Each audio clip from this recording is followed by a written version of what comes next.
She was offloaded at the southern sugar town of Nambour, where her crew set about the ritual of raising steam, the old routine.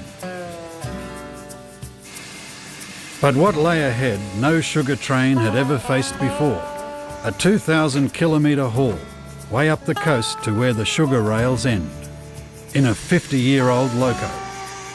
So they oiled her and provisioned her, and christened her Bundy, after the sugar town where she was built. A final polish and they climbed aboard and said, "Bundy, let's go."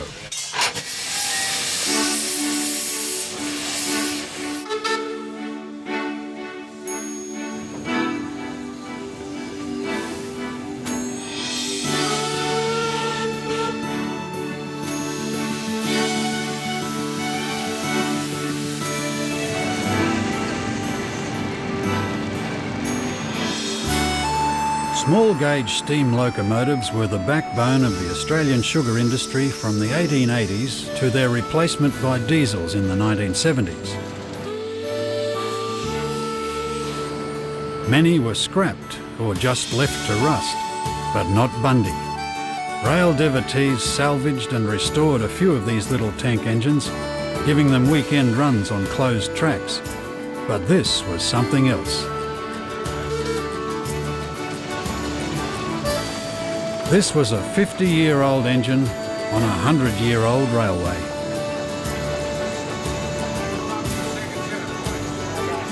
The long ribbon of fertile land that runs up Queensland's Pacific coast grew up on sugar. In the glory days of steam, roads were bad or non-existent.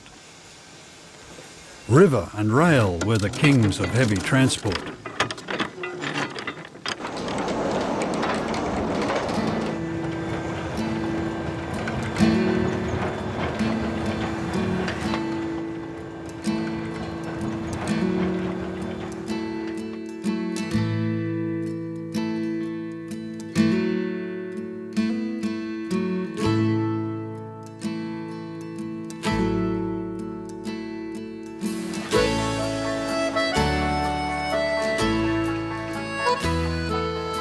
It's a rollicking ride on the old narrow gauge line. The rails are only an arm's length apart, but they carry remarkable loads. Modern sugar diesels may be bigger and stronger than Bundy, but they're just the evolution of an idea that started when the sugar pioneers laid the first temporary rails across their paddocks. Amid the dirt and dust of the cane fields, where men hefted the whole-stick cane and sweated in the high tropical heat, horses hauled the harvest on a makeshift line to the railhead. The arrival of a loco like Bundy to whisk the cane away to the mill was like the coming of a miracle.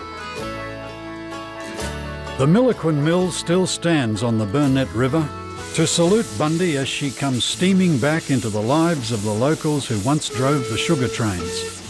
And they well remember Bundy and her sisters on their good days and their bad. It's been 22 years. It's brought back a lot of memories.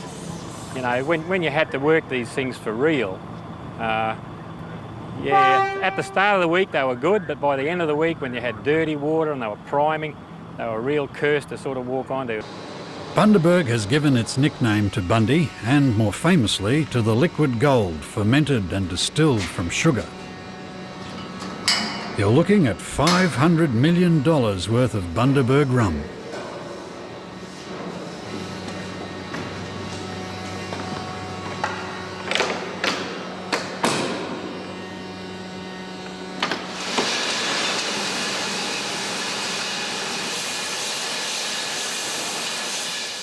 It's long been a precious cargo exported around the world, and so popular locally it was once used in place of money.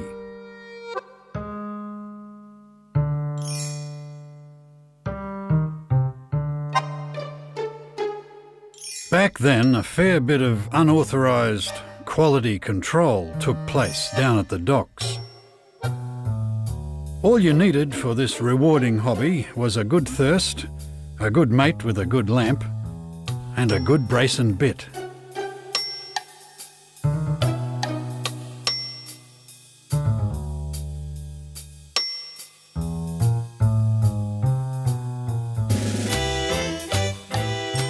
And, you know, it was such important work.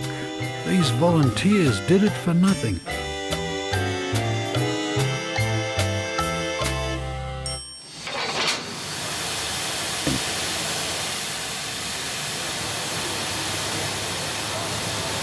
It's leaking. I think we should get that fixed. What do you think?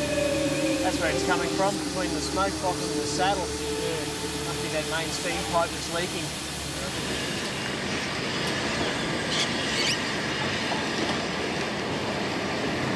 At least Bundy's picked a good place to take a sickie, right outside the factory that made her.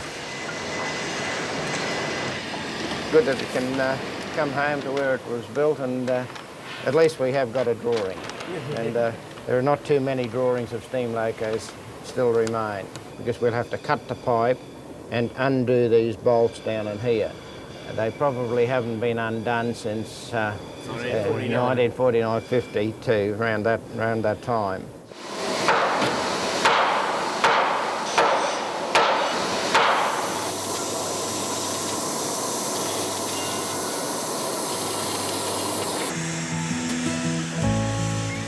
Her health restored, the old-timer heads north again, out through suburbs that were bush and open fields when she first rolled out of the factory.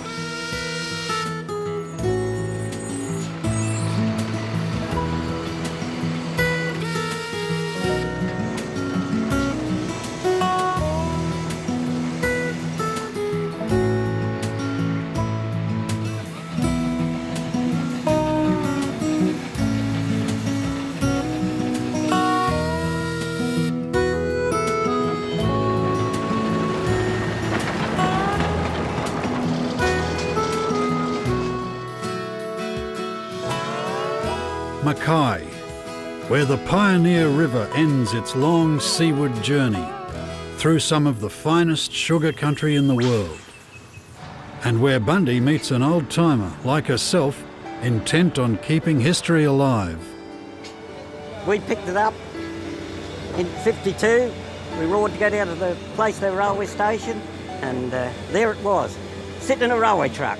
And we brought it up to the mill, and they had great trouble getting it out. It was too heavy for the cranes, you know, 22 tonne. And now eventually got on the line, and I have a chap by the name of Johnny Harbison. He was an old driver at Plaistow, and they put him on the loco as driver, and I went as his fireman.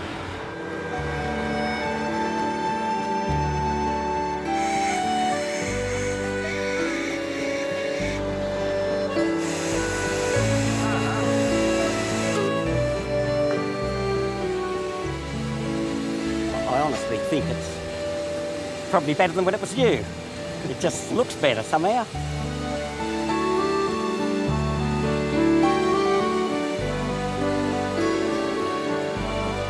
Yes, there was two of these, two Fowlers, an older one, number 8. And this one, well, it had more steam head because it was new. We used to pull the river, you know, and it pulled 22 4-tonne trucks up the river, this steep grade, and we'd bring them across 22 at a time. Oh, up and down the river. And it used to get hot, you know. Oh, yeah, it was working hard all the time.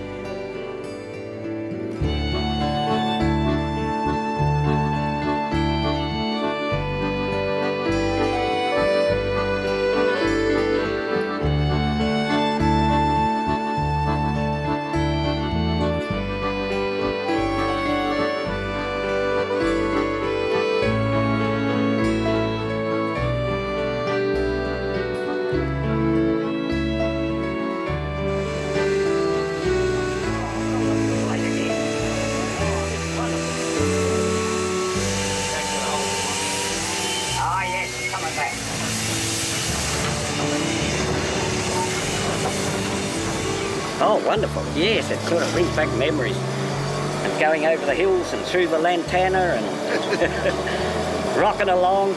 Beautiful smell of the smoke and the coming through the cab and steam and hot oil. Yep. Yeah, it was wonderful. Yeah. Well, it's just a strange thing how you remember, isn't it? Over all them years. Oh, what, we go back? We go back, yeah.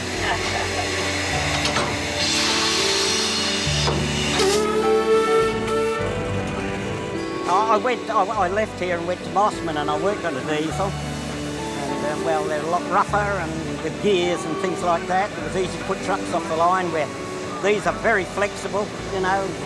You want to slow them, you just reverse them in a notch. Coupling up was much easier.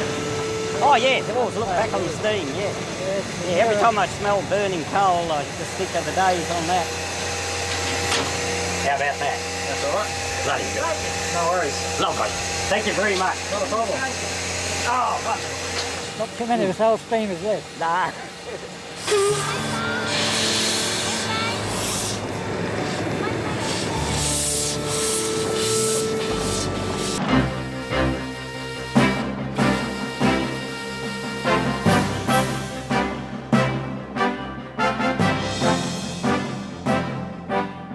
Harvesting sugarcane has become a highly mechanised business. As she passes through, Bundy may seem no more than a bit of huffing, puffing nostalgia, a whistle blast from the past.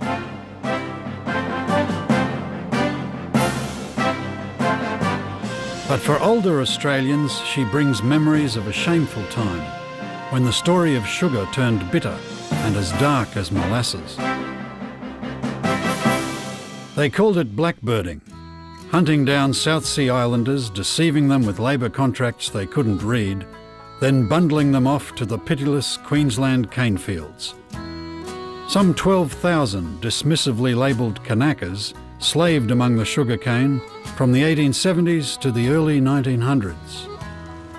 And when there was no further use for them, all but 1,000 were sent back, leaving a broken and stigmatised community. My grandmother, who came from Ombai, she didn't like that word Kanaka. To her it was offensive. It was all offensive. Bad food and shelter, new diseases they couldn't endure, and crippling work. In some years, killed 1 in 7.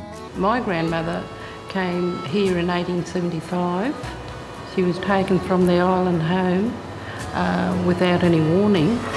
She was the type of person who rose above the difficulties that she faced and saw a future vision for her family.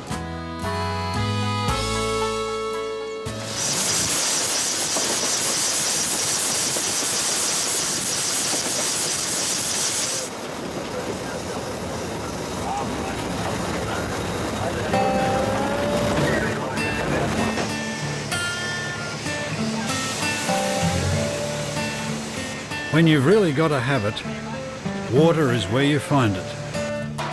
Surely they won't mind. Nah, just a few hundred litres. Pool probably needed emptying and cleaning anyway. Yeah.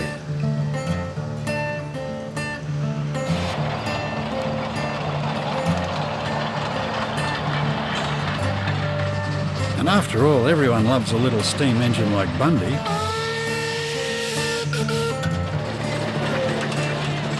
A measly bit of water? I mean, you'd hardly call the police.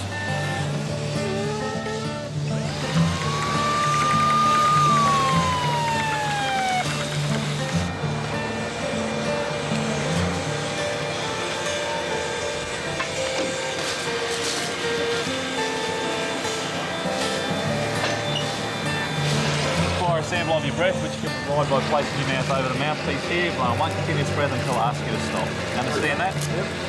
Commence blowing. Going. Stop. You're clear. 0, 0, 0. This is what you should be. It might just be time to get out of town.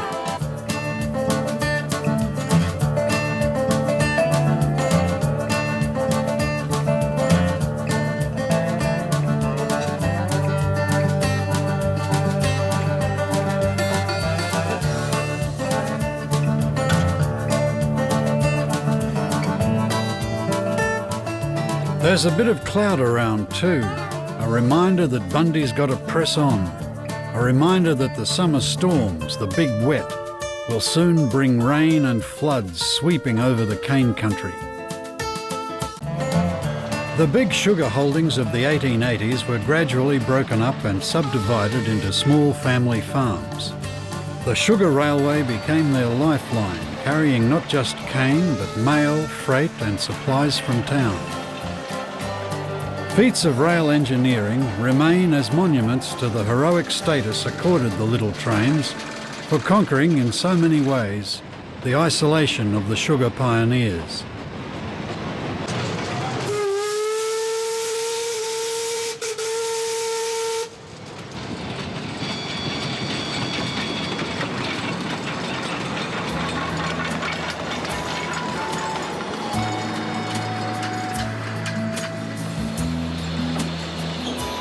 And that same sense of isolation still creeps over the Queensland bush come nightfall.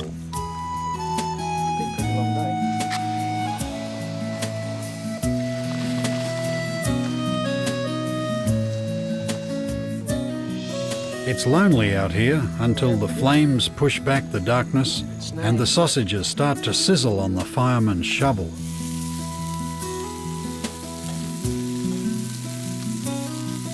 These old bush comforts attract a couple of ghosts from Bundy's past into the glow of the campfire. We noticed your Bundy train coming along the track today. Well, Graham was telling a story about a loco coming down that, so he come down doing about 110 years. Kilometres, that is. Good fun.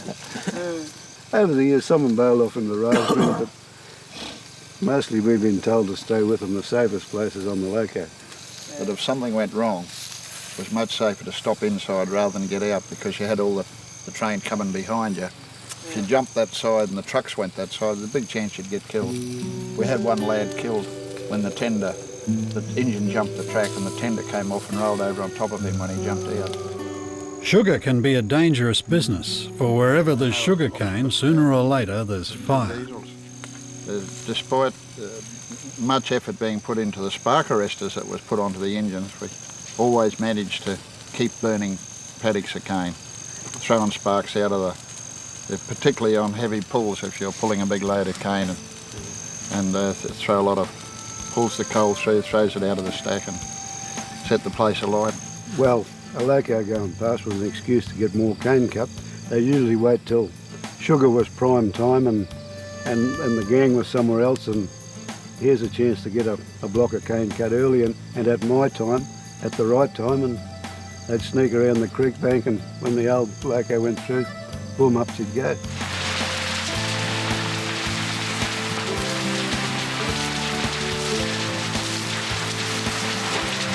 Then the phones would ring and we'd redirect grips, cutters from other areas, and they'd come in and cut that block. I don't think the steam engines were responsible for all the fires that occurred, but they'd blame the loco, yes. A lot of times it was the loco too, but it'd have to be about a 50-50%, I think. Cane farmers can no longer blame the locos for starting those very convenient fires. Burning the cane just before it's cut eradicates rats and poisonous snakes before the cane cutters move in. Most of the world's cane is still cut by hand, but in countries like Australia, where machines now do the harvesting, the traditional burn-off is becoming far less common.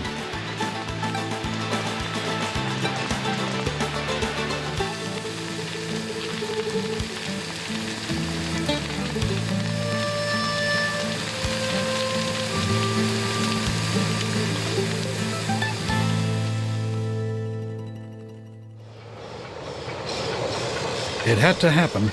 Sooner or later, Bundy was going to meet up with some cane wagons that needed hauling.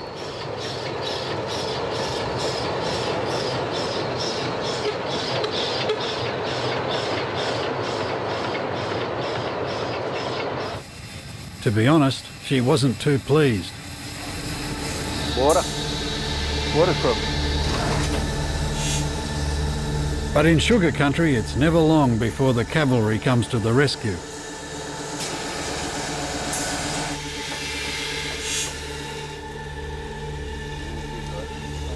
We've used nearly 400 gallons of water from Dukes to here. It's gone up to the top.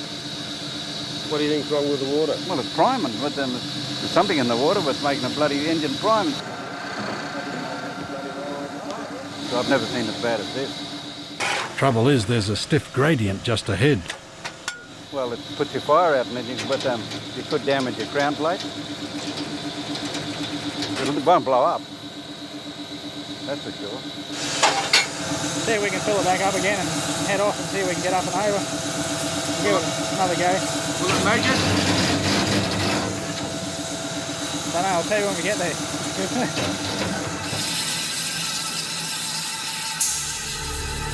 At last, steam's up. We're coming through. Clear the rails.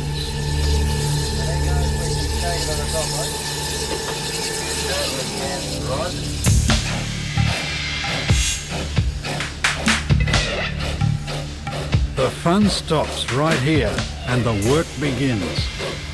Hard work.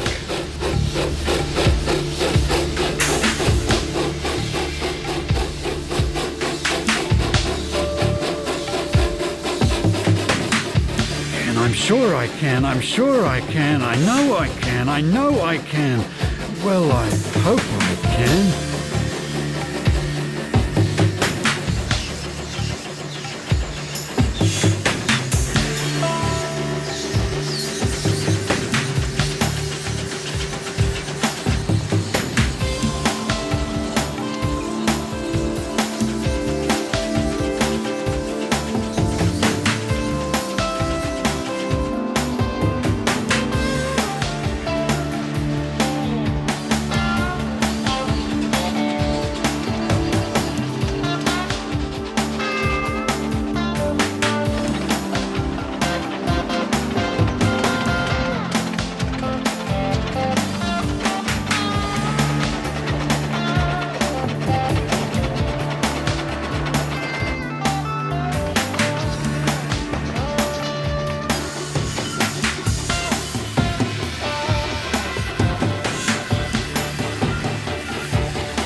I think I can, but I'm not too sure, not sure at all. In fact, I think I rather fear, I hate to admit, but I'm starting to feel that maybe, just maybe, I can't.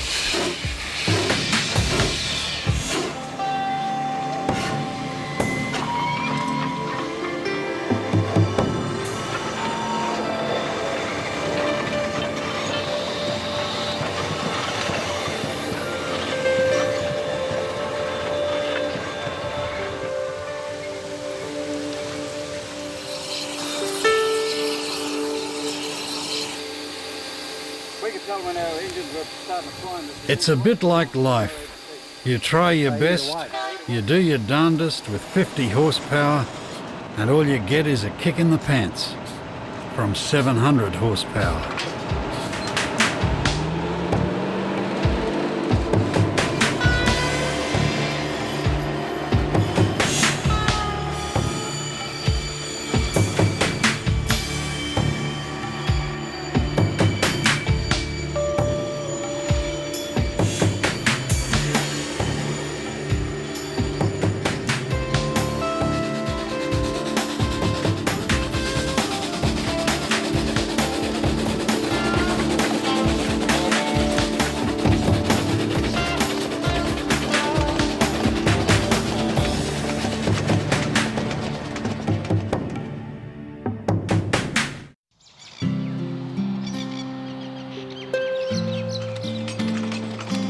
North of Mackay, the face of the country begins to change.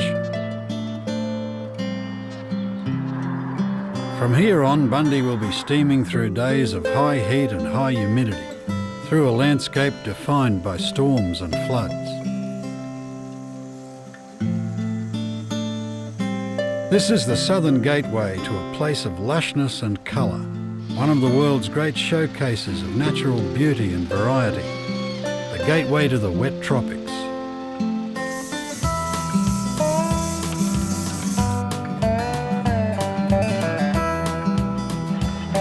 Settlement and sugar cropping have stripped the land of natural vegetation. About all that's left clings to the ocean shore, where the line threads its way through the mangroves. strange, salty forests. They too were once considered a nuisance, something that blocked a nice view of the sea, something to be cleared away. But the mangroves are a nursery, home and shelter for a wealth of aquatic life, much of it prized seafood, creatures that scuttle and swim around the salty shallows and every now and again make a bad career move.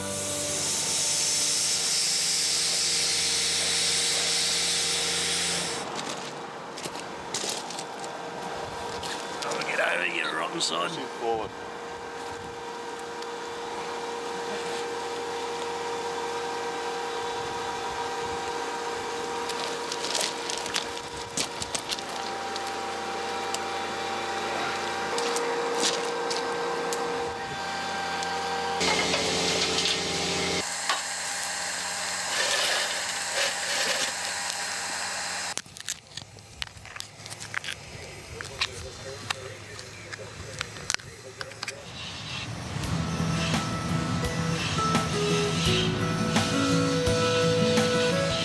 We're now a long, long way from Australia's southern capitals.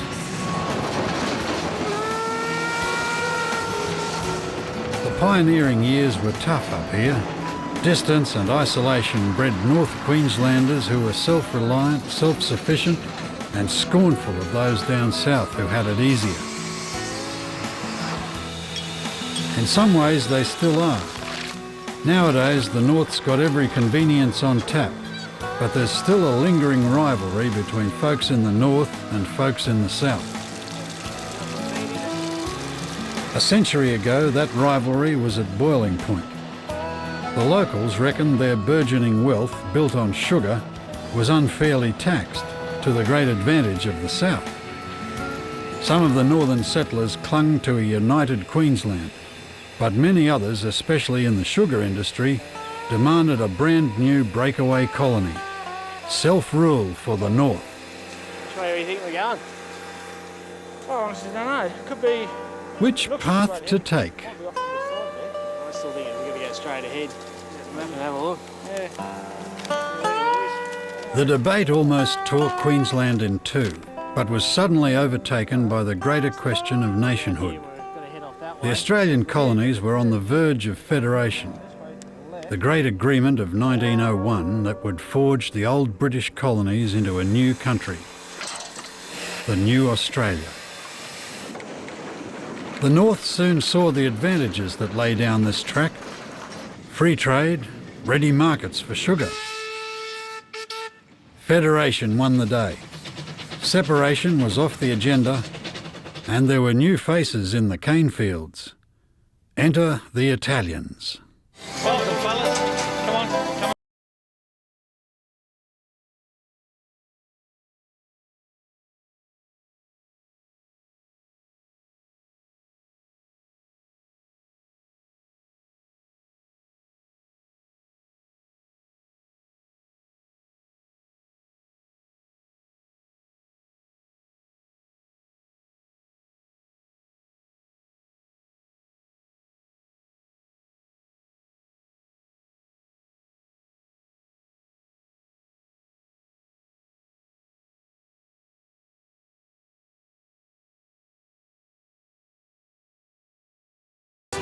One of the rare areas where so many cultures have blended together. Well, they've had to, and that's the biggest thing about Ingham. The Italian is the strongest because there's so many of us here. Le donne venivano raggiate perché lui faceva tanto fumo, you know? E loro andavano fuori, facevano, you know, I came out to Australia with my mother in 1955. My father was already here cutting cane. I learned to speak English at school, but at home I always spoke Italian. And so therefore I can speak English fluently, ma posso anche parlare italiano perfettamente perché è così mi posso parlare in italiano and I can also speak English fluently. Next bloody thing, the fella come up and she hit this bloody Hudswell Clark, eh? The locos went up like that. We stand up on the cutting watching them, eh? We took off, bugger. Ho giambeato, se da tutti quel chilo per nothing happened, so That's the good one I can remember. It was a good one. I never forget the one there. They didn't expect the Italians to actually become part of the community and and mostly importantly, part of the business community. And they started buying up farms and eventually the cane industry in North Queensland was mainly all Italian.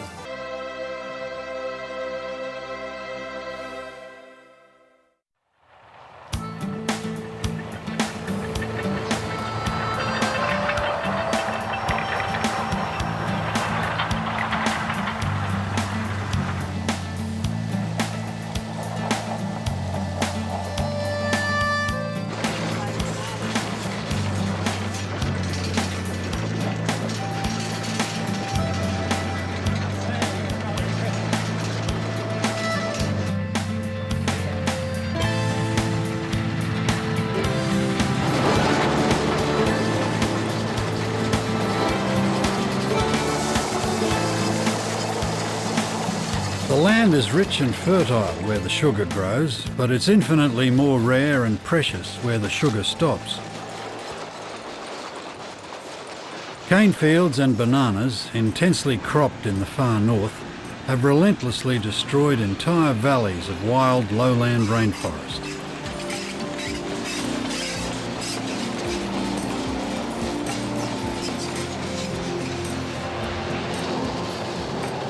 Precious little has survived. The remnants crisscrossed by streams and too wet to farm.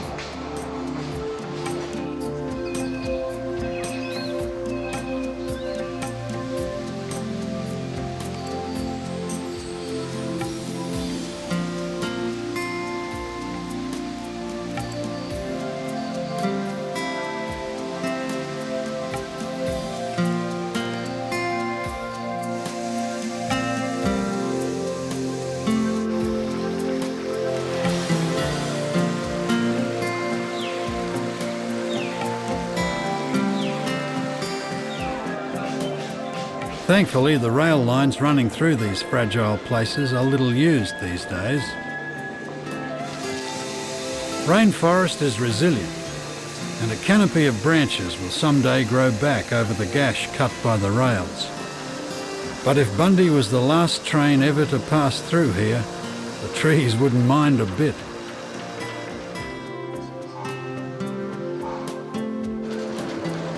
To exploit every last fragment of arable land, the cane rows are run hard against the narrow belts of trees protecting coastline and riverbanks. And the old forest fights to hold the line against the exotic invader.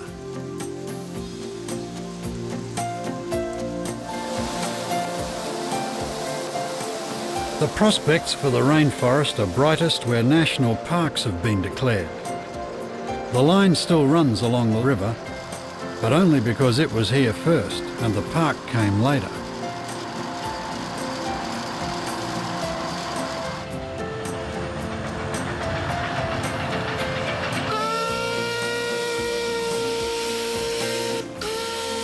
The twin sentinels of Belland and Kerr and Bartle Freer signal to Bundy's crew that the end of the sugar rail is now not too far distant.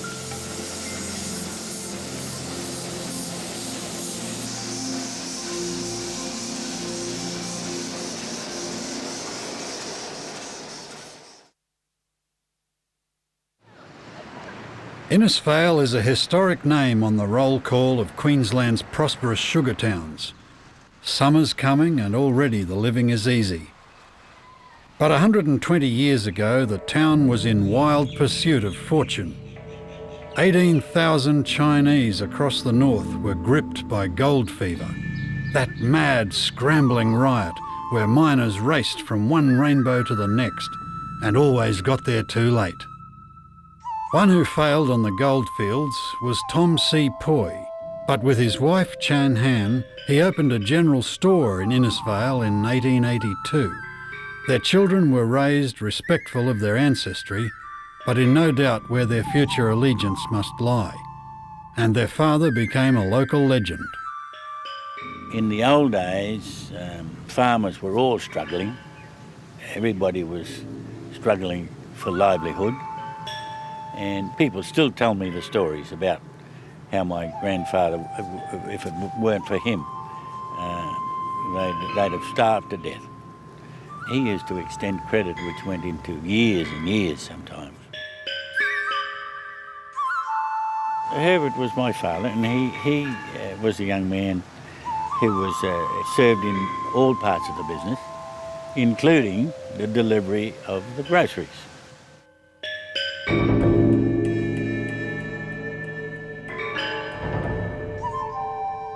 Now, what they couldn't carry on the horse, they agreed to deliver, which consisted of heavy things like bags of potatoes, bags of corn for the chooks, bags of wheat and bags of chaff for the horses, and big, heavy stuff.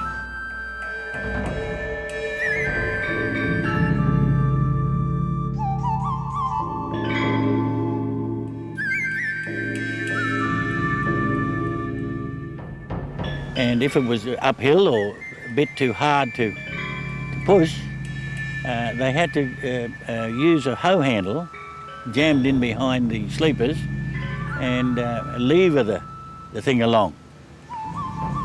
Things weren't easy in those days.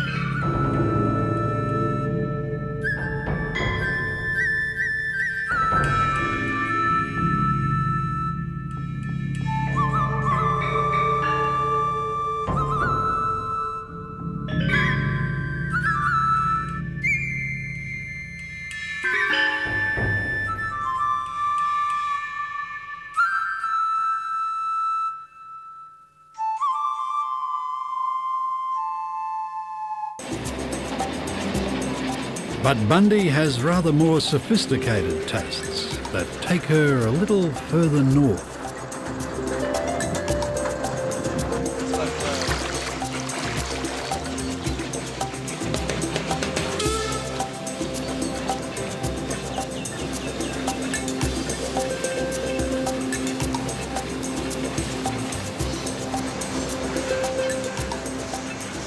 Port Douglas is the ultimate resort town with everything but everything.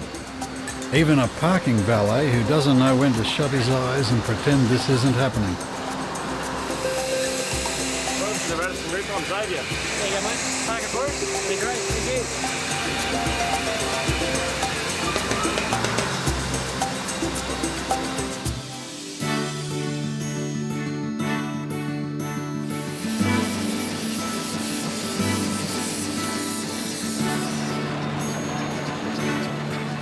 Mossman, the last touch of civilization before Bundy makes her dash to the finish.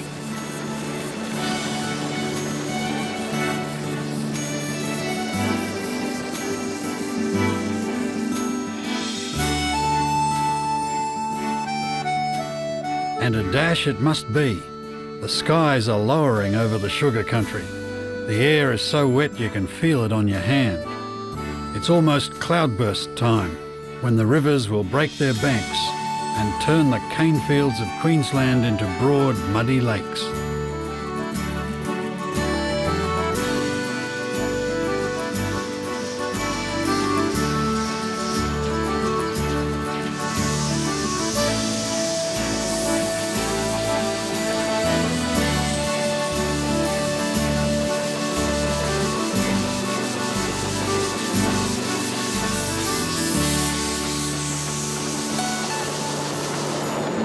The last bridge, the last cutting, the last curve.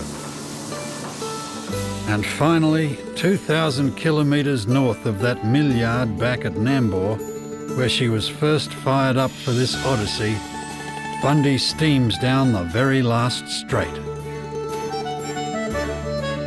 And suddenly, in the middle of nowhere, the sugar rail stops and Bundy's dream ends in a steamy sigh of quiet satisfaction. And the cane fields of her younger days, the sweat and hardship, all that wealth, all that history, the immigrants, the towns they built and the lives they led, are left behind. North of here lies the Daintree, unspoiled by the plough or the settler's cottage, the eternal rainforest of far north Queensland, a last landscape of pure wilderness.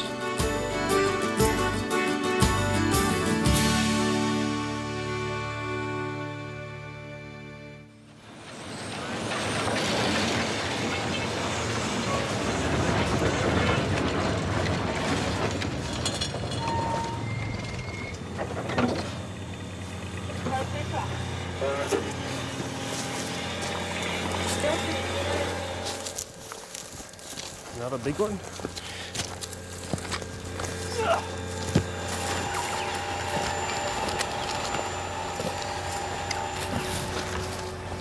Finally, made it to the end. Yeah.